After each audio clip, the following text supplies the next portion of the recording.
Hello, friends. This is Dave Hurwitz, executive editor at ClassicsToday.com, here with a little chat about an interesting, sort of a paradox, an interesting idea. In order to become the deity of music, a god, Bach had to become less religious or less sectarianly religious. It's an interesting thing. This came to mind for a couple of reasons. Number one was I was thinking about, a lot of you have suggested that I do the big boxes that I didn't cover before I started this channel, but that were sitting out there like Munch and whatever. And I'm going to do that. I'm going to do that. And I was thinking about Charles Munch. And Charles Munch, one of his great ambitions, because he was from Alsace, was to record Bach's St. Matthew Passion, but he never got the chance because in the 1950s and 60s, and late 50s and early 60s, complete recordings of the St. Matthew Passion coming from someplace like Boston, and for the American market anyway, would have been a tough sell, probably. I'm thinking it probably would have been. And then there was the other issue, although Bernstein did a bit of it, by the way. And Normandy did the complete St. John Passion superbly, by the way. But, they were rarities. They were special events, on which they really still should be, quite frankly. They shouldn't be a dime a dozen, but that's another issue. The other thing that sort of hit me was when I did the video about that nut who wrote to me about, he was a Bach crazy, let's just put it that way. And he actually sent me several comments, only the last and juiciest one of which I shared. But one of them was his contention. Remember, he hated me because I didn't say Bach was the greatest human being that ever lived or something like that. It was nuts. But he also said that Bach's vocal writing was the greatest vocal writing ever for the human voice. He was a little out there. And that it was singing Bach which had induced him to become a Catholic. Well, as we all know very, very well, Bach was not a Catholic. He was a Lutheran. He was a card-carrying Lutheran. He devoted most of his life to setting the texts of doctrinally Lutheran liturgical things, like his cantatas. And actually, until rather recently, like past 70 years, 80 years, a lot of his cantatas were considered really only for at best local consumption, because they were chorale cantatas. They ended with a chorale sung by the congregation to words and music that they presumably would have known, as today most of us do not. And also, musically speaking, they're terribly anticlimactic because all the good music is the stuff Bach composed, whereas the simple chorale setting at the end to just like end it is really, it's not as exciting and it's not as musically rewarding as the ones that have independent musical composition running all the way through them, even though they may be based on chorale tunes at one point or another. So it was not generally considered normal to maintain that everything that Bach did was of universal fabulosity and ultimate musical significance. It just wasn't. That's a recent thing. And the only way that recent thing could happen is if Bach was taken out of the church, which was a gradual process, of course. It began, we all know, with Mendelssohn's Leipzig performances of the St. Matthew Passion as a concert work, not as a just normal, church thing for Easter weekend. And so gradually that began to happen. And it's interesting how it happened because, Bach's reputation and name and manuscripts and music were preserved by a number of wealthy Berlin Jewish families, mostly shepherded by Sarah Levy. A lady of all people who was a marvelous pianist, a gifted pianist, a member of the Berlin Sing Academy, who performed Bach publicly in the early 1800s.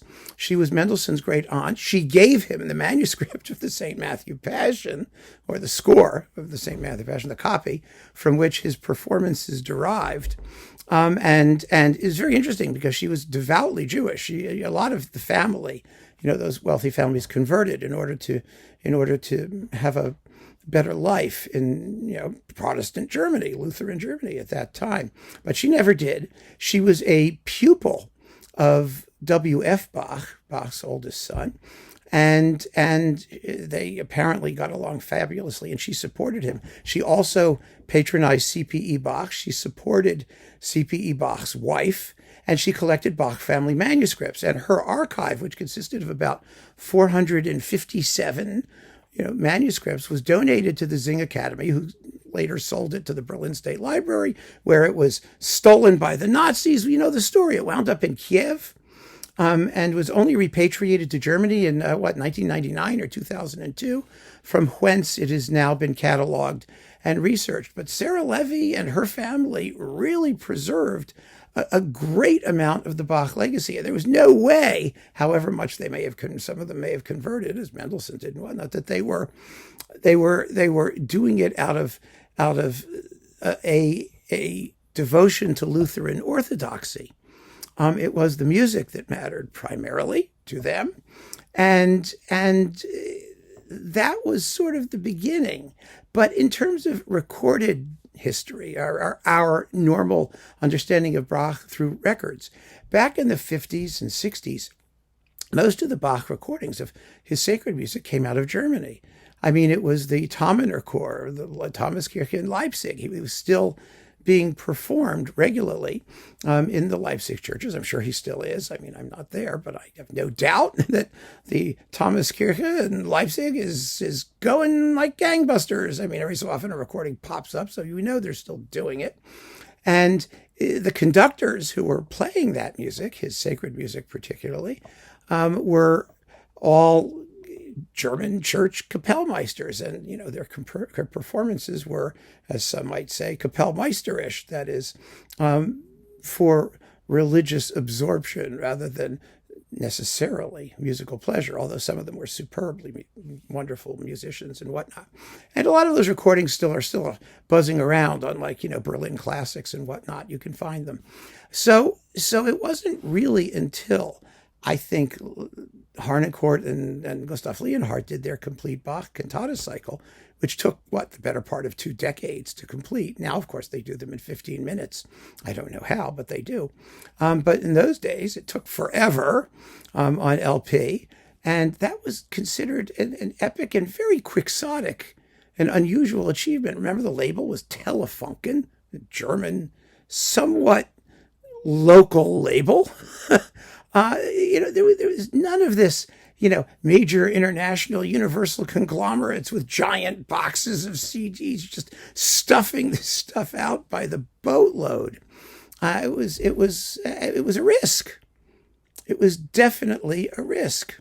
And the very notion that Bach was the universal, deity of composers, the god of music, would have been considered very, very odd. Of course, he was always very highly respected more for his instrumental works, for the Well-Tempered Clavier, and the late pieces like the B minor Mass, which was somehow considered ecumenical because Lutheran Masses didn't include the complete Latin text of the Mass. Remember, they consisted of a Kyrie and a Gloria, and not the rest, which was done differently.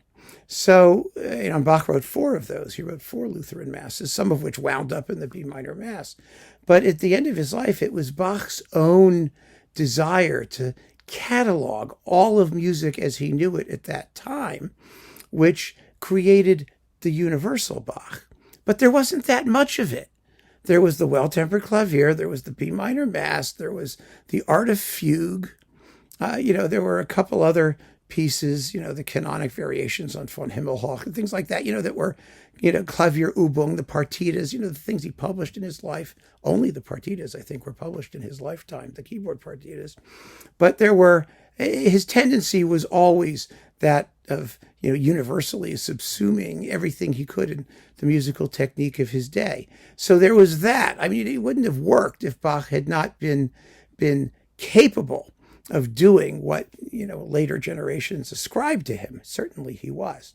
There's no question that he was. But the liturgical music specifically, all of those cantatas, a couple of hundred of them, and other oratorios and masses and things like that, those were written strictly along Lutheran doctrinal lines. That is why when I if I ever get back to the Bach cantata schlep, of which I've done, 5 videos so far. I have a few to go. It's always problematic for me to deal with the text, because the texts are, first of all, they're horrible poetry, and second of all, they're miserable poetry quite often. Some of them are happy, yes, but a lot of them are all about sin and suffering and hell and misery and death and, all of the things that the Lutheran right was obsessed with in the 1700s. It's not so much that way now. It's also very different, probably unrecognizable as far as Bach's concerned, or would have been concerned, in terms of what it's doing today. So the irony, which is the point I want to get to, the paradox, if it is one, of this whole thing, is that those who worship everything Bach did, every snippet of cantata, every chorale harmonization, are really missing the point of what Bach was about and what he was doing and why he was doing it. And I just find that fascinating. I mean, it has to be that way, right? In order for Bach to become a universal composer, the God for all in terms of music, he has to lose his sectarian specificity. And that's been happening. That's what has happened. It's done. It's over with. It's a done deal. Because you're much more likely to hear a Bach cantata, even a chorale cantata, even one for incredibly specific circumstances, in a concert hall than you are in a church. Or if you do hear it in a church, it's a church with a concert series. You're not usually hearing it in the course of an actual service. And you're not, of course, forced to attend those services on pain of flagellation or whatever was going to happen to you if you didn't show up regularly and make yourself seen. It was a very, very, very different set of circumstances.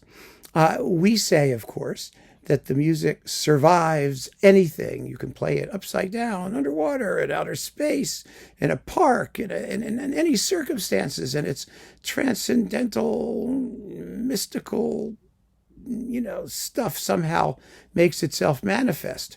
Well, I would argue that what's making itself manifest are its purely musical qualities, and the actual religious details we choose to ignore at our convenience. That's what's really going on, of course. And there's nothing wrong with that. I mean, I'm not being critical. I'm just observing, what's happened.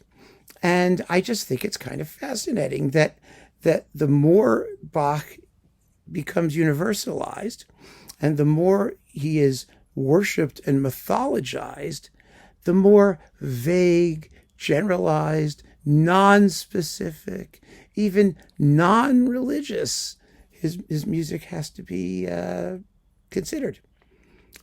Fascinating, isn't it?